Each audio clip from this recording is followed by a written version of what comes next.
നമുക്ക് പഠിക്കാം. എന്തോ പേര് മോളെ? ഏത് സ്കൂളിലാണ് നമ്മൾ പഠിക്കുന്നത്? യൂണിവേഴ്സിറ്റിയാ? അവിടെ അടുത്ത് തന്നെയാണോ? എത്രാം സ്റ്റാൻഡേർഡിലാണ് നമ്മൾ പഠിക്കുന്നത്? രണ്ടാം ക്ലാസ് അല്ലേ? പപ്പയ്ക്ക് എന്തോ ജോലി? ഗൾഫിലാണ്. അമ്മ പാട്ടുകാരിയാണ്.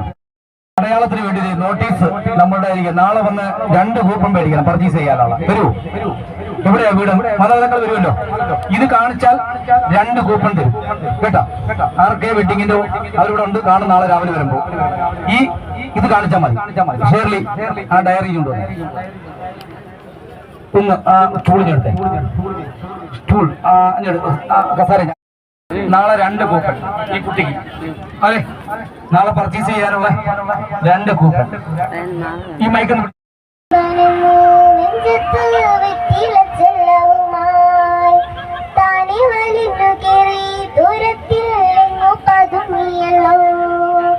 താരക്കൊളുത്തുള്ളൊരാൾ ചിലക്കും വെറ്റില ചെല്ലത്തിലോ ഭൂമിയപ്പാടെ മൂടും അത്രയും വെറ്റിലയിട്ടു വെക്കാം കുഞ്ഞിളം വാവേ കഥ കേട്ട് മെല്ലെ ചിരി പൂത്ത് വാരിൻ ചൂടിൽ ഉറങ്ങ് ഉറങ്ങ് പൊന്നെ തളരാതെ ഓടൽ ചിരിയോടെ കൊഞ്ചി കളിയാടി വളര്. മോള് ചെയ്യുന്നാട്ടൊരു കൂപ്പൺ ഈ കൈ കുത്തിയിരുന്ന് അങ്ങനെ ഇങ്ങനെ ഇങ്ങനെ എന്നൊരു മോള് ഇങ്ങനെ മുട്ടുകാർ എങ്ങനെ കുത്തി മുട്ടുകാർ കുത്ത്. അങ്ങനെയാണ് എല്ലാ കുട്ടികളും ചെയ്യുന്നത്. അപ്പൊ ഒന്നെടുത്തേ, എങ്ങനെയുണ്ട് നോക്കട്ടെ. ഇടുക്കിയാണ്. ഒരു കൈ കൊടുത്തേ ഇടുക്കിക്ക്.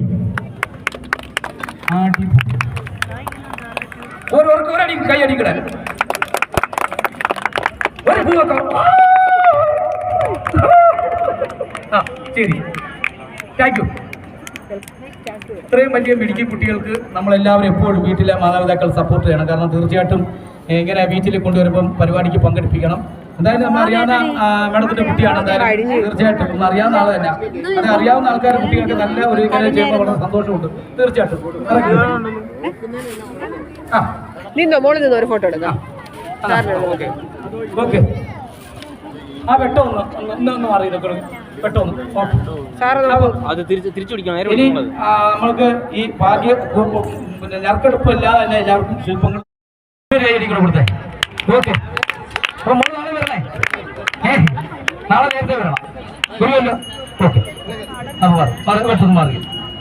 മോള് ഡാൻസ് കളിക്കാൻ ഒരു പാട്ട് മോക്ക് വിട്ട് പാട്ടിടാണോ? ഉണ്ടോ? ഒരു പാട്ടിട്ട് കൊടുക്കാൻ പറ്റുമോ? മോള് കളിക്കുമോ?